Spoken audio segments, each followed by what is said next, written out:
लोक कथा 8। दिखावे से दूर।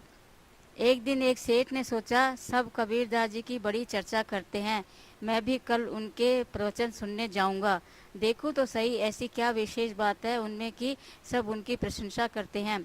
अगले दिन सेठ सुबह के सत्र के प्रवचन सुनने गए।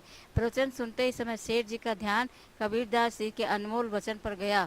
वे उन्हें सुनकर बड़े आनंदित हुए।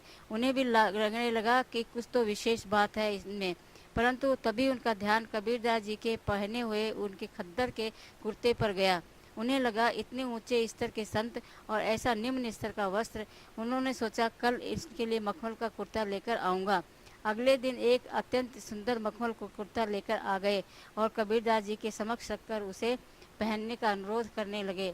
कबीरदास जी ने मूल्यवान कुर्ते को उलट पुलट कर देखा और कहा, कल पहनेंगे। सेठ जी प्रसन्न हो गए। अगले दिन जब प्रवचन के समय उन्होंने कबीरदास जी को कुर्ता पहने देखा तो हतप्रभ रह गए। उन्होंने उसे उल्टा पहन रखा था। उन्हें बड़ा आश्चर्य हुआ कि कबीर जी ने ऐसा क्यों किया। यह प्रश्न प्रवचन के समय उनके मन में क्रोधता रहा। सारे भक्तगण भी मन ही मन सोच रहे थे कि आज गुरु जी ने ये सब क्या लीला रची, कुर्ता उल्टा क्यों पहना।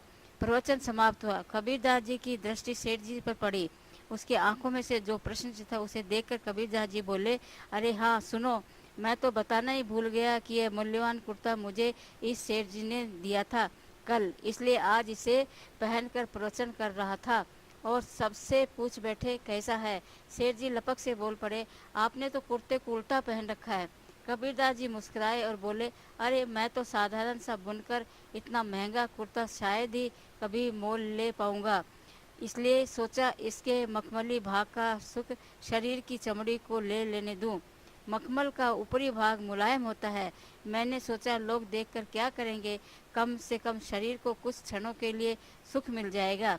ये सुन सेठ जी ने कबीरदास जी की चरण पकड़ लिए और बोले, मैं सोचता था आप में ऐसी क्या बात है जो सभी आपकी प्रशंसा करते हैं। आज तो सचमुच लोक लाज, अहम, विकार सब परे है। हम आपके दर्शन कर धन्य हो गए।